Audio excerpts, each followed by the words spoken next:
नमस्कार दोस्तों, स्वागत है आज की इस लेटेस्ट वीडियो में जिसमें हम आपको जीके के इम्पोर्टेंट क्वेश्चन के बारे में बहुत ही इजीली एक्सप्लेन करेंगे। बहुत ही इम्पोर्टेंट है। आप किसी भी प्रीवियस ईयर एग्जाम को देखेंगे तो उसमें ये क्वेश्चंस पूछे गए हैं। आप किसी भी एग्जाम की तैयारी कर रहे हैं, अगर आपके एग्जाम में जीके के क्वेश्चंस बनते हैं तो आपके लिए क्लास बहुत इम्पोर्टेंट है।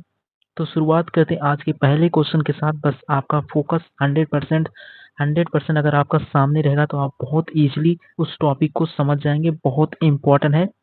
तो शुरुआत करते हैं आज का पहला क्वेश्चन क्या है उसके साथ। तो पहला क्वेश्चन इसमें मेंशन किया, बहुत इंपॉर्टेंट है कि प्रकाश की चाल कितनी होती है। तो प्रकाश की चाल जो होती है वो 3 × 10⁸ मीटर प्रति सेकंड जो होता है वो प्रकाश की चाल होती है।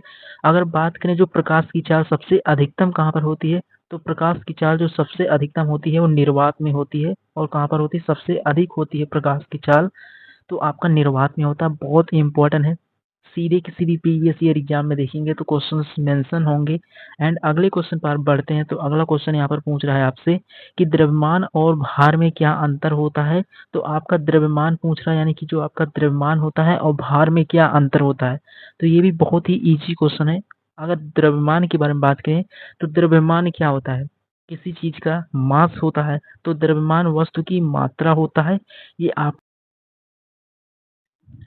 उसके बाद द्रव्यमान और भार में क्या अंतर होता है। तो द्रव्यमान क्या होता है, तो द्रव्यमान आपका वस्तु की मात्रा होता है और आपका जो भार होता है वो गुरुत्वाकर्षण के कारण लगने वाला बल जो होता है वही होता है आपका भार। तो ओवरऑल आपका द्रव्यमान और भार ये इस तरीके से डिफाइन होता है। अगर वहीं पर बात करें, ये पॉइंट भी मेंशन है कि जो द्रव्यमान होता है आपका वो क्या होता है, स्थायी होता है, जबकि भार स्थान पर निर्भर करता है। ये पॉइंट आपको क्लियर होने चाहिए थे, बहुत इंपॉर्टेंट है। तो ये पॉइंट आप बहुत इजीली समझ गए होंगे, बहुत इंपॉर्टेंट है। बढ़ते हैं इसके नेक्स्ट क्वेश्चन के बारे में। तो अगला तीसरा क्वेश्चन है, इसमें मेंशन किया है कि न्यूटन की गति का प्रथम नियम को क्या कहते हैं। तो जो न्यूटन सर ने अपना प्रथम नियम दिया था उसका नाम होता है जड़त्व का नियम। ये आपको क्लियर होना चाहिए। अगर उसी में मेंशन किया है यदि कोई वस्तु विराम है या गति में है तो वह तब तक उसी स्थिति में रहेगा जब तक उस पर हम बाहर से कोई बल नहीं लगाएंगे। यानी कि वो उस यानी कि स्थिति परिवर्तन नहीं होगा। यानी कि कोई गति कर रहा है तो वो गति करता रहेगा जब तक उसमें आप बाहर से फोर्स यानी कि बल को नहीं लगाएंगे। यानी कि अगर कोई वस्तु रुकी है तो वो स्थिर ही रहेगा, यानी कि जब तक आप उसमें बल नहीं लगाएंगे। ये किसका नियम है, तो ये न्यूटन सर के प्रथम नियम में डिफाइन करता है। बहुत इंपॉर्टेंट है।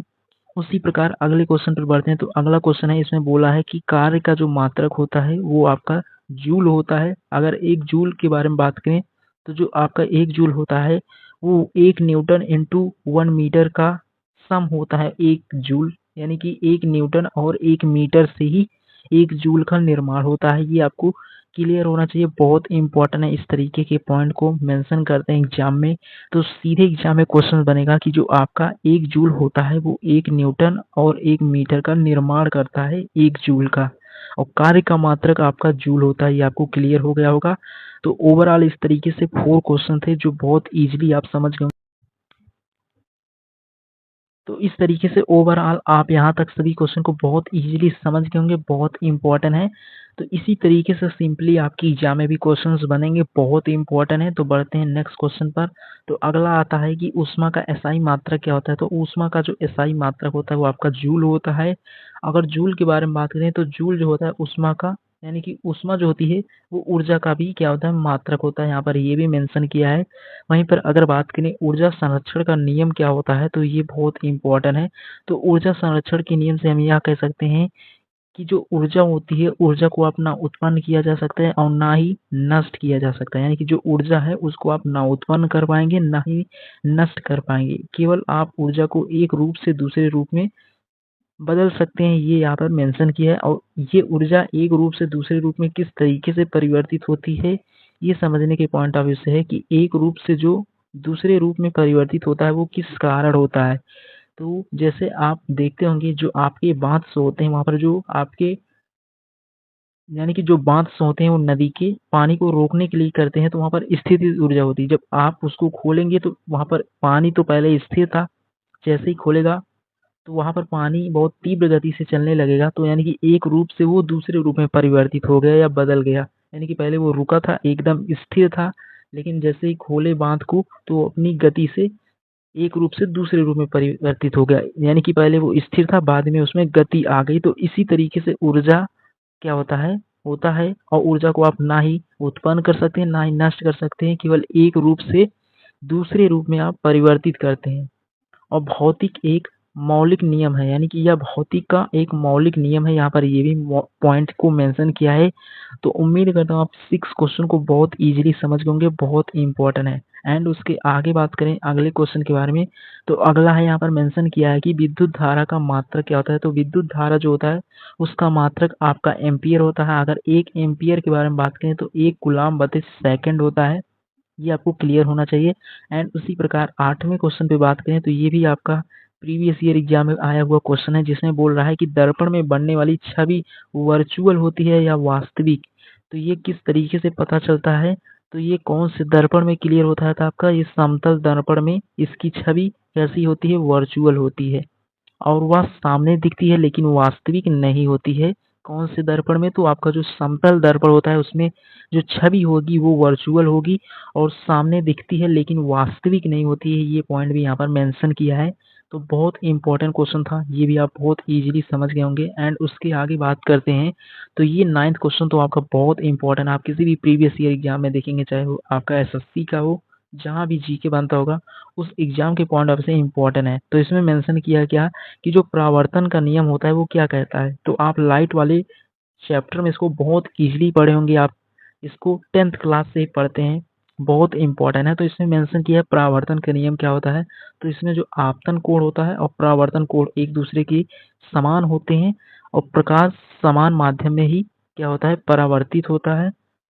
ये भी आपको क्लियर होना था, तो बहुत इम्पोर्टेंट था। अगर बात करें न्यूटन के तीसरे नियम का, तो न्यूटन का जो तीसरा नियम होता है वो हमें क्या बताता है, तो यानी कि प्रत्येक क्रिया के समान विपरीत एक प्रतिक्रिया होती है, इसे ही आप न्यूटन का तीसरा नियम कहते हैं। यानी कि जैसे इसको कैसे हम प्रैक्टिकली देखते हैं, जैसे आप एक बॉल को एक दीवार पर मारते हैं तो वो दीवार से टकराकर फिर आपके पास आ जाता है, तो वो क्या होता है, न्यूटन का तीसरा नियम। यानी कि आपने एक क्रिया किया, वो विपरीत एक प्रतिक्रिया की है, यानी कि बॉल रिटर्न होकर दीवार से तुरंत आपके पास आ जाएगी। ये आपका न्यूटन का तीसरा नियम होता है।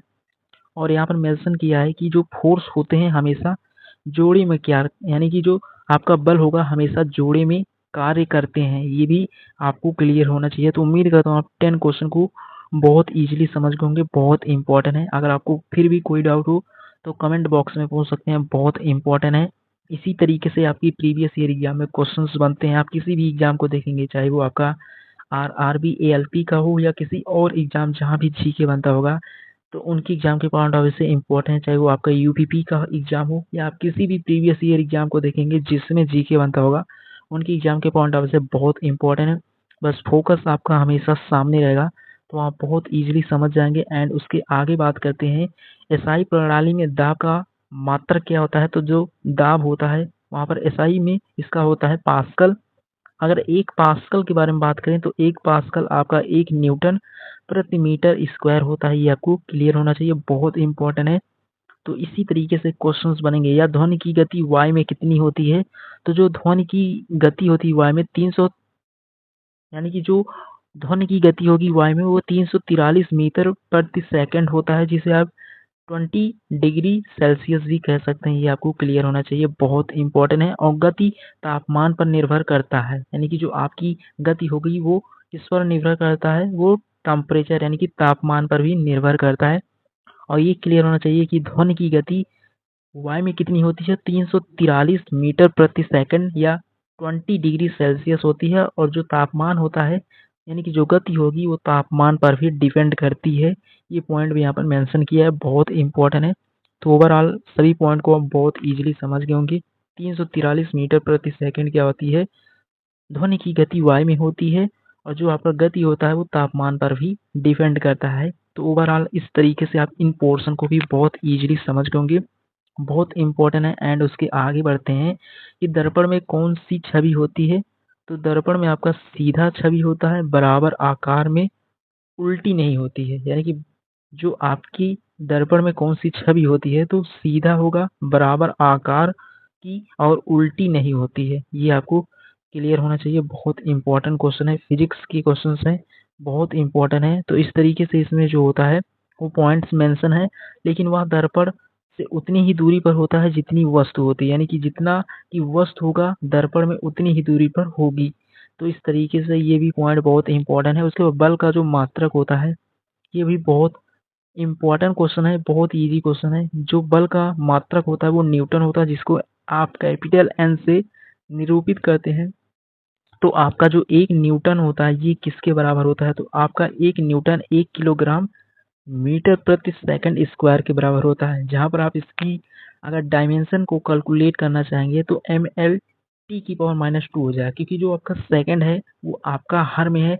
जब कोई चीज़ हर से अंश में आएगी तो अगर पॉजिटिव रहेगी तो निगेटिव हो जाएगी और निगेटिव रहेगी तो पॉजिटिव होगी। सेम इसी तरीके से इसके डायमेंशन को भी पूछ सकता है, इसलिए आपको डायमेंशन को क्लियर करना होगा। किसी भी तरीके से पूछेगा तो आप बहुत ईजिली इसको कैलकुलेट कर सकें, ताकि बाकी न्यूटन की जो डायमेंशन होगी ml टी की पावर -2 होगा, ये आपको क्लियर होना चाहिए। क्योंकि यम आप जो आपका किलोग्राम यानी कि द्रव्यमान के लिए लेते हैं। इस तरीके से आप डायमेंशन को अगर प्रॉपर समझना चाहते हैं तो उसके बारे में भी आपको हर एक राशि के बारे में एक बेसिक इन्फॉर्मेशन के बारे में भी आपको डिटेल में एक्सप्लेन करेंगे एक नेक्स्ट लेक्चर में। बट यहाँ पर आपको समझना था कि बल का मात्रक न्यूटन होता है और उसका 1 न्यूटन क्या होता है? तो किलोग्राम मीटर प्रति सेकंड का स्क्वायर होता है 1 न्यूटन में। तो ओवरऑल इस तरीके से 14 क्वेश्चन भी आप बहुत इजीली समझ गए होंगे। एंड उसके आगे बात करें रेडियोधर्मी तत्व कौन होता है? तो जो रेडियोधर्मी तत्व होता है वो आपका यूरेनियम होता है।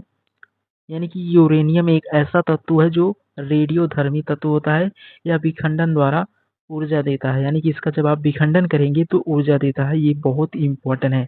अगर उसी प्रकार 24 क्वेश्चन के बारे में बात करें तो 24 है, यहाँ पर मेंशन किया है कि जो परमाणु में प्रोटॉन कहाँ होता है? तो परमाणु में प्रोटॉन आपका नाभिक में होता है।